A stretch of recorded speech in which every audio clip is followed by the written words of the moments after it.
बख्शा सरकार ने आज तक। अब ये नहीं बताते कि नोटबंदी का फायदा क्या है, फायदा नहीं बताते।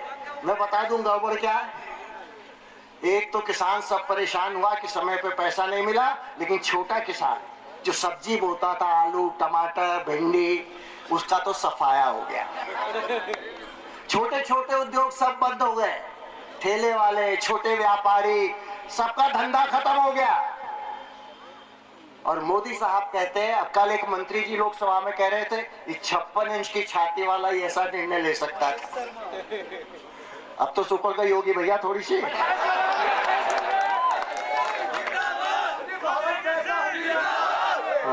हाँ, आपका पैसा और आप ही बैंक से नहीं निकाल सकते।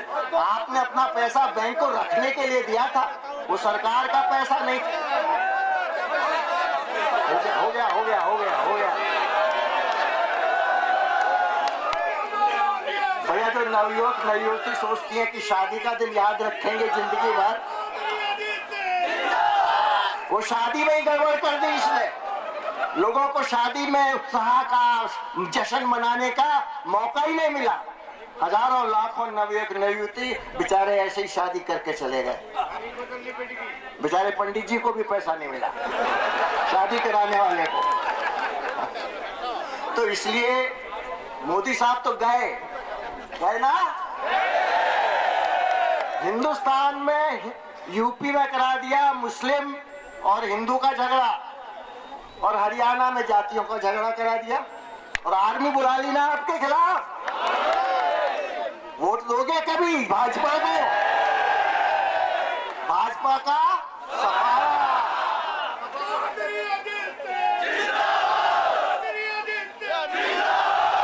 आपकी भाषा में कहूं तो भाजपा का सुपड़ा साफ हो जाएगा ना। दूसरी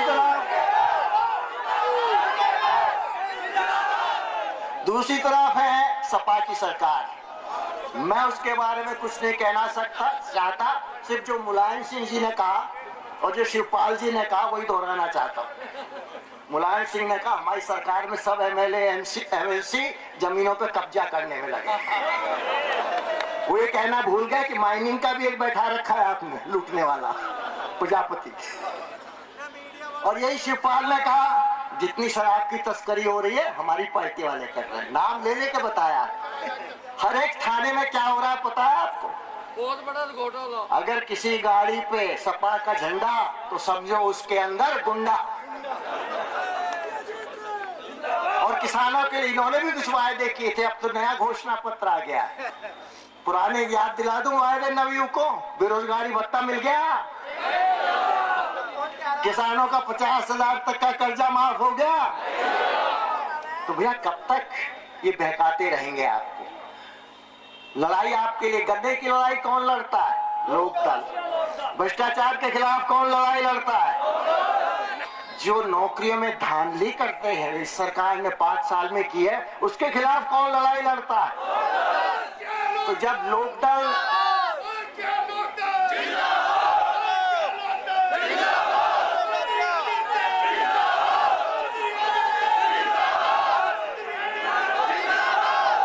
लोकदल की पार्टी मैं नहीं है, ये नहीं है, आप हो लोकदल, आप हो लोकदल।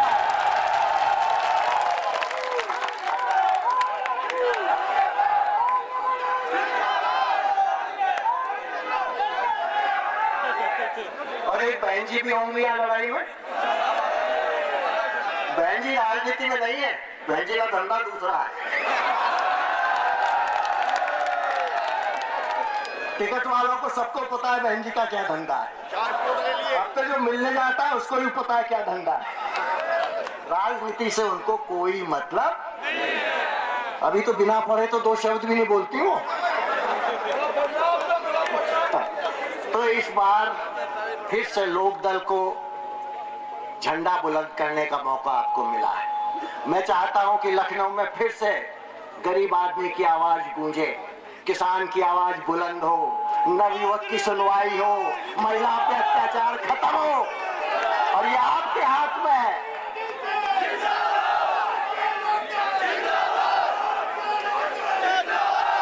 कुछ ज्यादा नहीं करना है, एक बटन दबाना है, लेकिन दबाएगा दबाएगा दबाएगा।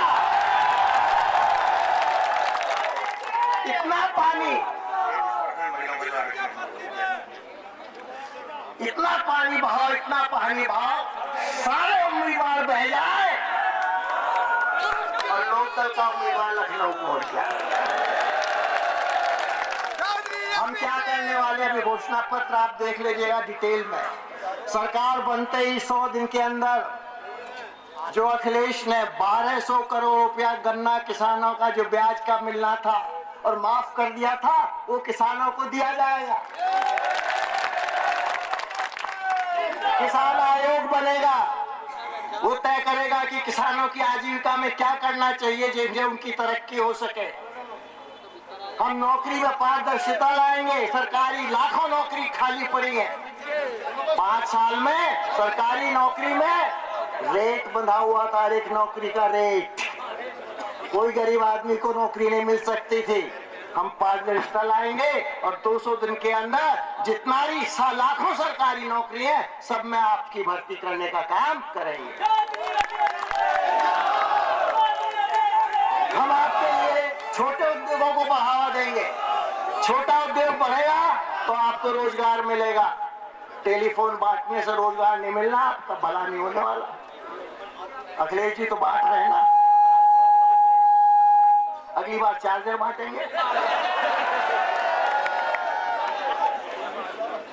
हम महिलाओं के लिए नौकरी में 33% आरक्षण करेंगे, जिससे आपकी बहन बेटियों को भी मौका मिल सके। इसलिए ज्यादा कहने की जरूरत नहीं। अगर आपको एक ईमानदार सरकार चाहिए, आज पूरे प्रदेश में लोग बदलाव चाहते हैं। इतना परेशान है लोग कि आज चौधरी साहब को याद कर रहे हैं सब। एक ईमानदार सरकार, एक जनता की सुनवाई करने वाली सरकार, एक किसानों की मजदूरों की सरकार, जो नवयुवकों के भविष्य के बारे में सोचे, ऐसी सरकार वो लोकदल दे सकता है और कोई देने वाला। और इस बार मौका है, बहुत दिनों बाद लहर लोकदल की है, पश्चिम में लहर लोकदल की है और ये लहर पूरब में भी जाएगी ना। यहाँ लहर पैदा कर दोगे ना। इसलिए ये जो तारीख आ रही है 11 तारीख, बहुत महत्वपूर्ण तारीख है। जो रूठे लोग हैं उनको भी मनाने की कोशिश कर लो। सब ठीक है जी। अब तक तो भैया जो कुछ मैं एक बात और कह दूं, ऐसे तो मुझे लग रहा है कि आपके दम पे ही जीत जाएगा, लेकिन चुनाव के दिन अपनी बीवी को भी लेना वोट दिलाने, भूल मत जाना। घरवाली को लाओगे ना, बहनों को लाओगे ना। एक एक वोट महत्वपूर्ण है इस चुनाव के दिन। इसलिए बहुत अभी 2 दिन बाकी है। ये जो बाजीगर है ना मोदी, और इसका टुकड़ी बजाने वाला अमित शाह, जरूर कुछ वायदे करेंगे, जरूर लोगों को बहकाने की कोशिश करेंगे। समझ चुके हैं, आप ठीक कह रहे हो, लोग समझ चुके हैं इनको। बेचारे अखिलेश के बारे में क्या कहूं, जो अपने बाप का नहीं हुआ आपका हो जाएगा। इसलिए मैं आपको बहुत, आपने मेरा जोश बढ़ा दिया आज। अब अगली मीटिंग बहुत अच्छी हो जाएगी।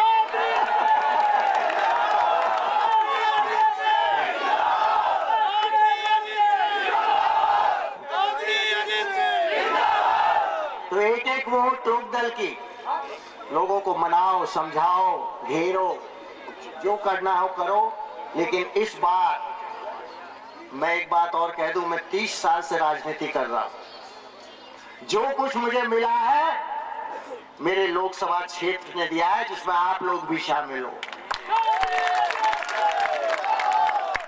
अब उस जो मेरा कार्यकाल रहा, अब उसकी संध्या मुझसे आपसे एक ही बात कहनी है, इस बार लोकदल को वहीं पहुंचा दो जहां पहले लोकदल हुआ करता। फिर से एक बार यशवीर को आशीर्वाद दे दो। आशीर्वाद दोगे यशवीर को? दोनों हाथ उठा के।